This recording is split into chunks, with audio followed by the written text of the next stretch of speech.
Axé. Tem que saudar também, uma pelo menos. Axé Malundo quer dizer avante, companheiros e companheiras. Avante, celebrantes do pão, caminhantes do reino. Axé Malundo quer dizer vamos todos celebrar a terra que virá. Amém. Que alegria poder participar dessa celebração. Que alegria poder participar da escola dominical e visitar essa casa, visitar essa comunidade tão querida, rever também rostos, amigos e amigas. Essa é a leitura do texto.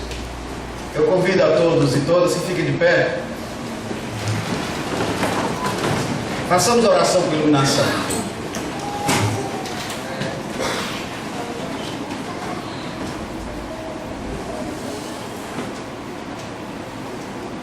O texto para nós é só texto, enquanto teu Espírito não age.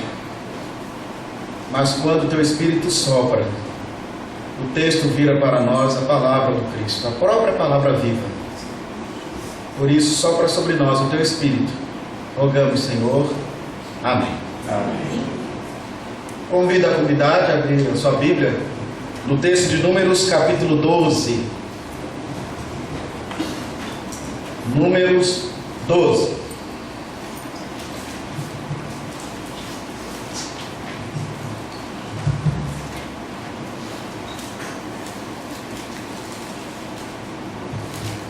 Números é um livro fácil de encontrar, é o quarto livro da Bíblia, fica depois do Gênesis, antes do Apocalipse, é uma boa dica.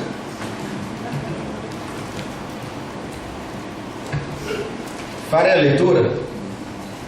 A versão que eu trouxe é a nova tradução na linguagem de hoje.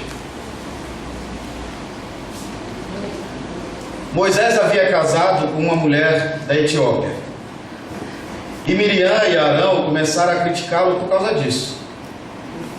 Eles disseram: será que o Senhor tem falado somente por meio de Moisés? Será que não tem falado também por meio de nós? E o Senhor ouviu o que eles disseram. Moisés era um homem humilde, o mais humilde do mundo. Logo em seguida o Senhor disse a Moisés, a Arão e a Miriam: vocês três aí, vão para a tenda sagrada. Eles foram.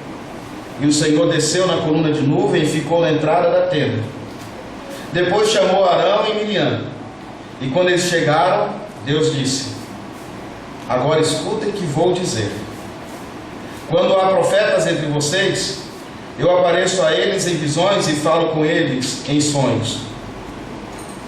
Com meu servo Moisés é diferente, pois eu o coloquei como responsável por todo o meu povo.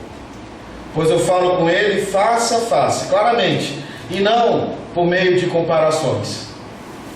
Ele até já viu a minha forma. Como é que você se atreve a falar contra o meu servo Moisés? E aí o Senhor Deus foi embora muito irado com eles. Assim que Deus saiu, a nuvem que estava sobre a tenda desapareceu. No mesmo instante, Miriam foi atacada por uma terrível doença da pele, que ficou branca como a neve. Arão olhou para Miriam e viu que, de fato, ela estava atacada por aquela doença. Aí Arão disse a Moisés: por favor, chefe, eu lhe peço que não nos faça sofrer o castigo por causa desse pecado que cometemos no momento de loucura. Não deixe que Miriam seja como um aborto que nasce com metade do corpo destruído. Então Moisés orou assim a Deus, o Senhor: ó Deus, eu te peço que a cures. E o Senhor respondeu a Moisés: se o pai de Miriam tivesse cuspido no rosto dela, ela teria ficado humilhada durante 7 dias. Então que ela seja expulsa do acampamento e fique lá fora 7 dias. Depois será trazida de volta. Assim, Miriam ficou 7 dias fora do acampamento, e o povo não partiu dali enquanto ela não foi trazida de novo para o acampamento. Depois disso, o povo saiu de Hazerote e acampou no deserto de Parã. Palavra do Senhor. Amém. Para sentar, irmãos e irmãs.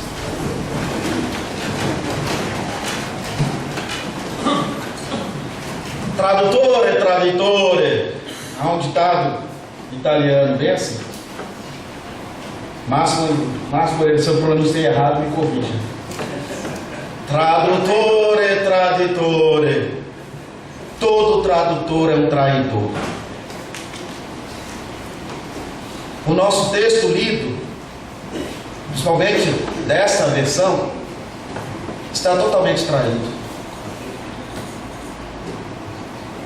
E a tradução está complicada e comprometida porque o tradutor tentou esvaziar do texto o racismo presente nele. Observe bem do texto hebraico como fica o capítulo 12 de Números. A primeira parte, eu vou me reter a primeira parte. O texto hebraico diz assim, não vou citar em hebraico, vou fazer a tradução que fiz do hebraico. Moisés havia casado com uma mulher escura. É mais que Etiópia, o local dela. Uma mulher de pele escura. E Miriam e Arão começaram a falar mal dele por causa disso. Não por causa da liderança de Moisés. E mais à frente, um pouco mais à frente, quando ela sofre um castigo, é colocado como castigo no texto, e ela começa a sofrer com lepra, o texto é mais ainda sério. Ele não quer dizer somente que ela está com lepra, mas ela está vivendo a exclusão. É interessante isso. Eu sei que é difícil traduzir texto bíblico, trabalho um pouco com tradução de textos bíblicos, mas por que desvazia o texto do sentido que ele traz? Qual é a intenção ao fazermos isso? O texto aqui, pelo menos no hebraico, não se preocupou em querer esvaziá-lo da sua força preconceituosa e racista. O hebraico preservou, mas a nossa tradução sempre quer dar um jeitinho para que alguns personagens saiam bem na foto. Ou, em nossa época, a partir do gênero discursivo. Vocês sabem o que é esse gênero? Na selfie.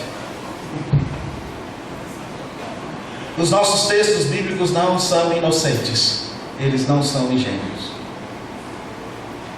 Para entendermos a força desse texto e por que ele está presente na nossa literatura bíblica, é necessário que reportemos um pouco na história do povo de Deus. 587 a.C.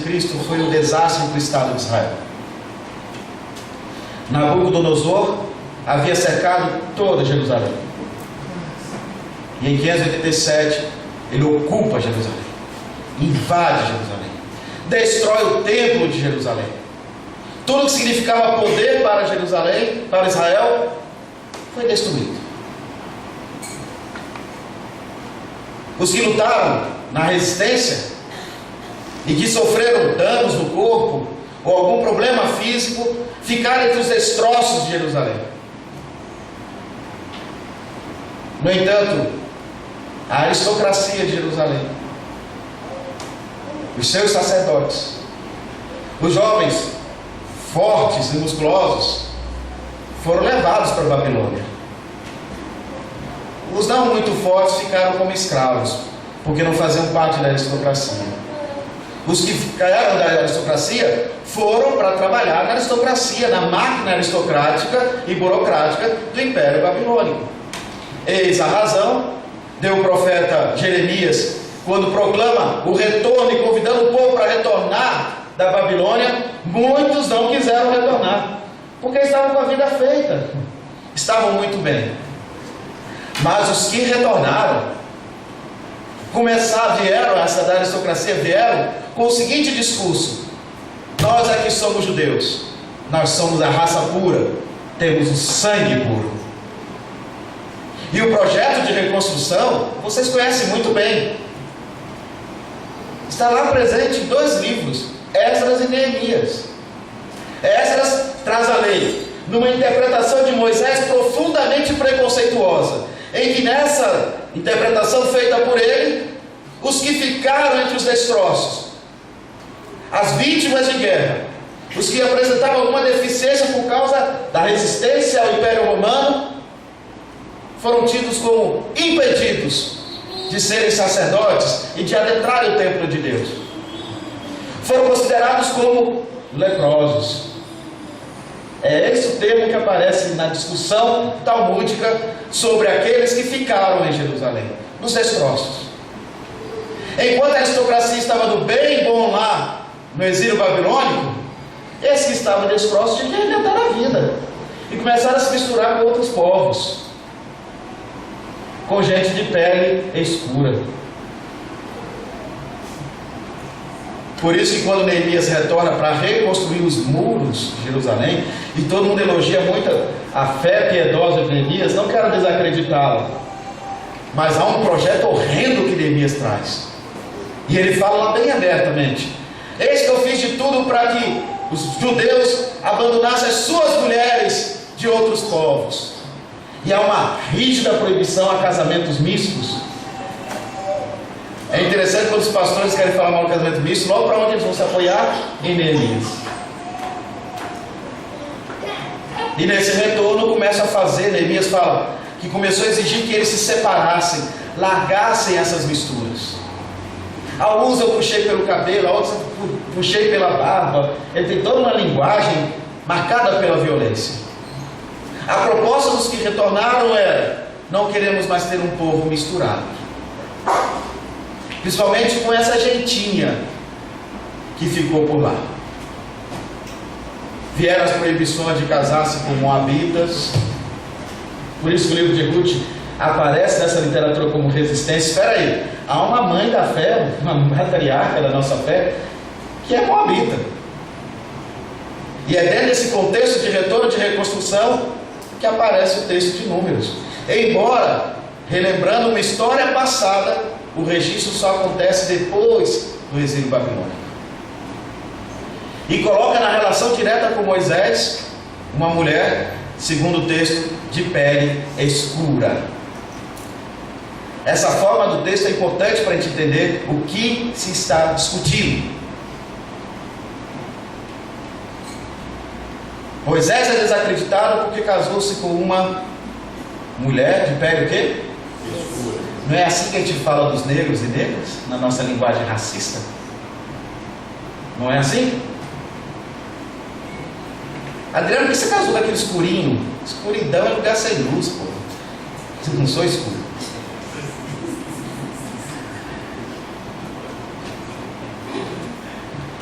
O discurso da Bíblia é muito específico nesse texto. Miriam e Arão representando esse segmento do sacerdócio profundamente preconceituoso com a etnia, com a origem étnica do outro, que é o projeto de Neemias e de Esdras. E Miriam reduplicando o discurso da exclusão. E quem sofre com o discurso da exclusão? É o Moisés? Quem é o alvo da discussão aqui no texto? A mulher de pele escura. O termo lá aparece Cushi em hebraico, que no texto não quer dizer simplesmente um povo da Etiópia, alguém da Etiópia, uma região, mas uma forma de desacreditar aquela pessoa. Moisés tornou-se impuro quando casou-se com uma mulher de pele escura, é o discurso. Então o que faz Deus diante disso tudo? De que lado está Deus? Do segmento de Arão, Esdras e Neemias? Do segmento da aristocracia, que julga o outro pela pele, pela cor da pele, e que se acha melhor e por isso se acha dono dos privilégios da sociedade, que a sociedade oferece? Porque tudo que diz respeito à negritude é visto na igreja como algo negativo e na sociedade. Por quê? Por que Miriam reduplica o discurso de Arão? Por quê? O presbítero Ex, aqui no momento da confissão, chamou a atenção de que às vezes insistimos em nosso país em falar que não há racismo no Brasil. Eu pergunto as oportunidades de negros e brancos. A oportunidade é igual? É a mesma? O discurso europeu, racista e preconceituoso, que perdura em nosso país ainda, e agora com muito mais força com movimentos como o MBL e outros desdobramentos desse movimento, ele se preocupou não somente com a escravidão do negro, a questão econômica, não, ele quis desacreditar o povo que ele estava escravizando, colocar em dúvida a nossa estética, falaram que a gente era feio, não falaram? Nunca se vendeu no mundo tanta chapinha como no Brasil. Falaram que a gente era feio, que o nosso nariz é feio, que a nossa música é feia. Falaram mal da nossa arte, da nossa cultura. Tem um amigo que é pastor no centro de Vitória. E ele fala: eu detesto esse samba aqui, no centro de Vitória. Ele é um apaixonado por rock, mas detesta o samba. Eu falei: então o que você está fazendo aqui? O povo daqui é o povo do samba, não é o povo do rock. Colocaram em dúvida a nossa intelecção, nossa capacidade cognitiva. Recentemente, lá em Vitória, na Universidade Federal do Espírito Santo, a UFES, um professor da universidade afirmou a seguinte frase: que se fosse para ele ser atendido por um médico branco ou um médico negro, ele escolheria ser atendido por um médico branco, porque o negro sabe-se lá como foi a formação dele. Professor da Universidade Federal do Espírito Santo. Isso tomou proporções nacionais, vocês não assistiram, não? Coisa séria. Colocaram em dúvida também a nossa religiosidade. Tudo que provém do negro é diabólico, é demoníaco. Alguém aqui já estudou o candomblé? Opa, tem uma mãozinha bendita lá atrás. Levanta mais alto para ver para mim. Não, foi atrás de você. Te peguei. Eu tive o prazer de ficar 15 dias no Axé e Leopoldo Afondiá. E fui procurar os diabos que eu aprendi na igreja local que existiam. Não encontrei um.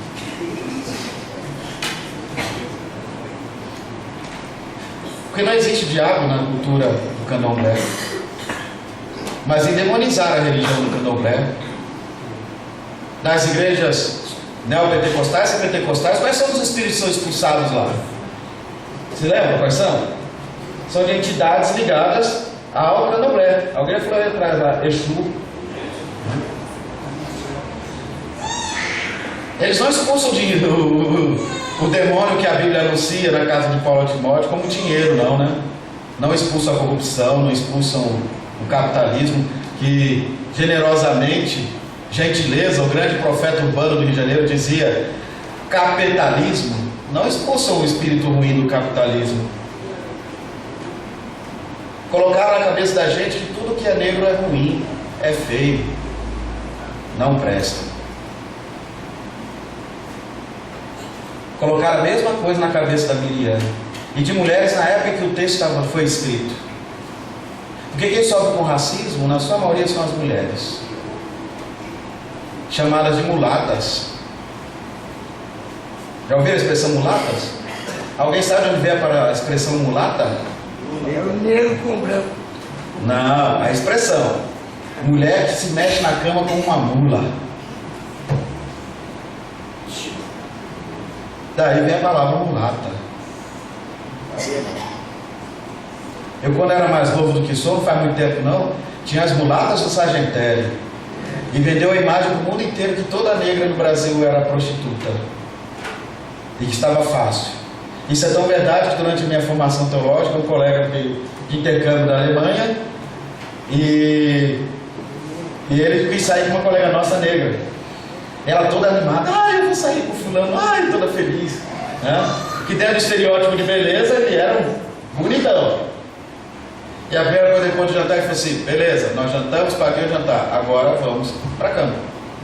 E ela entrou em desespero, porque ele entendia que toda mulata toda mulher negra é fácil no Brasil. Mas não tem a ver isso no contexto de Números 12, Cláudio? Você está querendo colocar na cabeça da gente? O texto número 12 fala muito sobre isso. O discurso feito pela mulher Miriam era o discurso que o irmão dela falava para ela, Arão. Era o discurso desse grupo de Esdras e Neemias. Porque quem sofre com a exclusão, a primeira vítima sempre é a mulher. E no caso do nosso texto, uma mulher negra. E o que fez Deus? Ficou indiferente? Não. No texto fala que ele falou assim: vamos para a tenda do encontro? Vamos nos encontrar com uma prosa? Vamos colocar aqui sobre a mesa o que está acontecendo? Vocês estão colocando em dúvida Moisés mesmo? Ah, é? É. Então Miriam, sinta na pele o que é sofrer a exclusão. Sinta você na sua própria pele. Sinta você, mulher branca, que tem acesso a muitas coisas que a mulher negra não tem. Faça um dia, uma semana, já que eram 7 dias, né? Troque a sua agenda com a agenda dela. Escolha uma mulher negra da periferia de Belo Horizonte. Troque a sua vida com a vida dela. Vá viver o que ela vive. Nos ônibus apertados, em que os caras aproveitam e passam a mão mesmo. Eu falei que quis ser mais educado. Vou falar o eufemismo então hebraico, já que o presbítero Edson falou assim, só a mão. Eu falei, o regal no hebraico é pé. E pé em hebraico não é só pé não, hein? Sabe aquela historinha de que o tamanho do antebraço é isso? É coisa muito séria. É coisa muito séria. Você que é universitário, troca um dia, uma semana do seu dia e vai ver se você terá as mesmas oportunidades que um rapaz negro tem. A exclusão ela é sistemática, ela acontece e ela desumaniza o ser humano. A exclusão ela é demoníaca, porque ela não leva em consideração o humano que o outro é. Ela se impõe ideologicamente.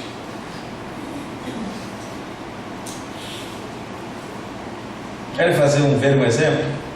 Domingo passado, na nossa comunidade Presbiteriana lá de Vitória, eu fiz uma dinâmica. Eu peguei minha filha, o Guilherme, que é membro daqui da igreja, está ajudando a gente lá. A gente vai encaminhar para o seminário, tá? Vai encaminhar para o seminário. Ele está até se sentindo sensibilizado. Ele hoje vai pregar lá à noite lá para a gente. Quer dizer, à tarde. Peguei o Guilherme e minha filha, Gabriela, e colocamos lá uma parte, lá na mesma linha de início de uma corrida. E colocamos 2 meninas brancas. Eram Milena e a Viviana. E comecei a fazer algumas perguntas. Quando vocês são universitários ou têm formação universitária? Tá, então dei um passo. Não, 2 passos. E fui falando algumas coisas. A um certo momento todo mundo estava junto. Quem de vocês é negro, volte 5 passos. E eles tiveram que voltar. E fui falando várias outras questões do dia a dia que o povo negro sofre. Eu me lembro da reação da minha filha. Eu vou falar o que ela disse. Pai, eu fiquei em o que mesmo?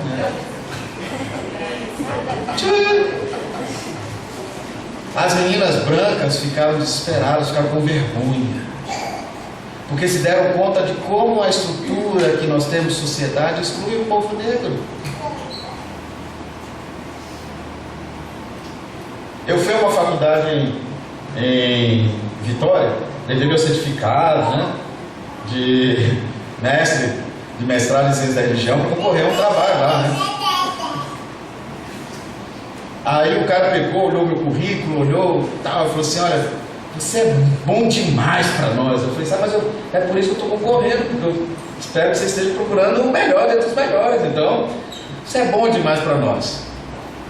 Mas contratou um rapaz branco, que não tem mestrado, mas que era mais barato, segundo ele, do que eu. A discussão não era ser barato. Não era. Em um congresso que participei da UNB, discutindo os atos de Paulo e Tecla, apresentando os atos de Paulo e Tecla, de repente alguém perguntou assim: quem traduziu esse texto? Eu sou o tradutor. Quem traduziu? Aí meu colega: o único negro que está aqui nesse espaço. E não foi difícil encontrar. Era eu. Coloque-se nessas condições. O que o texto fala aqui, para Miriam, ensina a Miriam e nos ensina também, é que só quando a gente sente na pele a exclusão, é que a gente se entende como povo de Deus.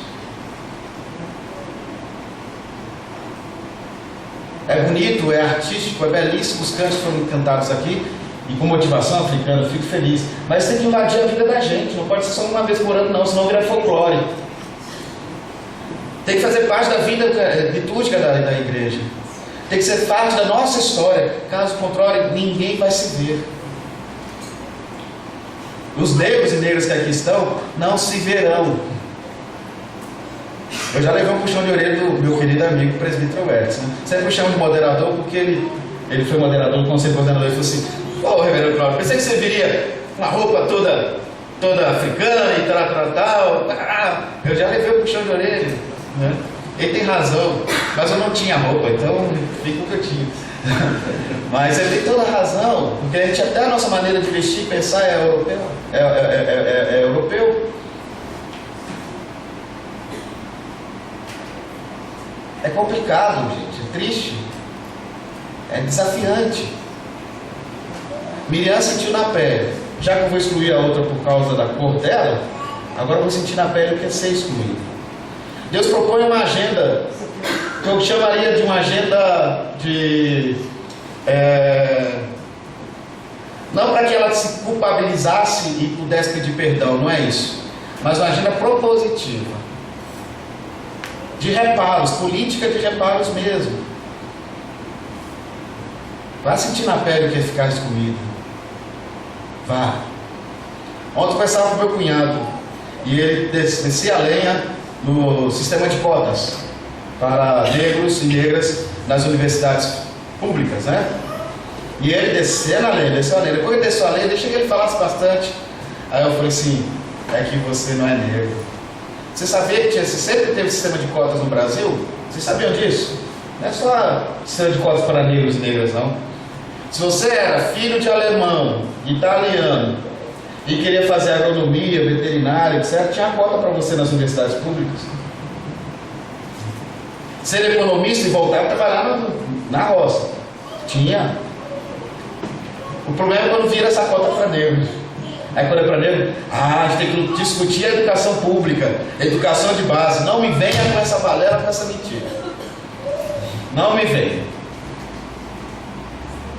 E falei com ele, de repente ele olhou assim e falou assim: caramba, eu nunca me dei conta disso. Eu nunca me dei conta de que o meu discurso era um discurso preconceituoso. E eu sei que o coração do meu cunhado não é preconceituoso, mas a cultura que ele herdou é preconceituosa. E desconstruir isso é difícil. Olhar para o texto bíblico e perceber racismo nele, até a gente se sente um pouco estranho, né? Faz mal um pouco pra gente, que a gente acha que na Bíblia só está tudo legalzinho. Não, a Bíblia é fantástica como livro de cultura, porque ela revela a humanidade que somos. De repente Miriam, a pura, vira impura. E Deus fala: eu falo com Moisés como um amigo. A questão dele ter casado com uma mulher negra não é problema para Deus. Mas por que é problema para você, Miriam? Por que você se sente ameaçado com essa mulher? O discurso de retorno, de reconstrução de Israel, racista, ainda perdura hoje, né? O sionismo é profundamente preconceituoso. Ele é profundamente racista e demoníaco. Então, antes de apontar o demônio na minha cultura, eu vejo o demônio que há na sua cultura. Dominador, falocêntrico, autoritário e marcado pela exclusão e a morte. A reconstrução do Brasil passa por uma necessidade de a gente discutir negritude, passa por uma necessidade de a gente trazer para o centro o excluído, a excluída, e percebermos que só poderemos sair para a área exótica, como aconteceu com o povo, quando o excluído de novo for reintegrado e tornar-se o centro da nossa reflexão, o centro da nossa ação pastoral, o centro da nossa maneira de pensar e ver Deus. Louvem Deus, porque por meio do seu Espírito Ele soprou sobre essa igreja e nos convidou para celebrar o Dia da Consciência Negra. E que Ele nos abençoe, que ninguém saia leproso, mas que possamos sentir na pele a realidade que sofre o povo negro no Brasil, principalmente o povo de Santo. No estado, meu estado de origem, Rio de Janeiro, estão sendo destruídos terreiros de candomblé e expulsos das favelas ou das comunidades, que agora o termo mais comunidade é mais politicamente correto, né? Eu ainda sigo favela, porque eu fui criado em favela, eu sei que é isso. Estão sendo expulsos da favela do Rio de Janeiro pela nova ordem coercitiva que é a milícia. E a milícia, na sua maioria os milicianos são herdeiros dessa cultura evangélica, neopentecostal e profundamente racista. Estão expulsando das favelas os praticantes de religiões de matriz africana e falando que eles não podem ficar lá não, porque eles estão trazendo para a região o demônio. Na verdade, eles não sabem que eles que são o demônio do outro. Eu não sei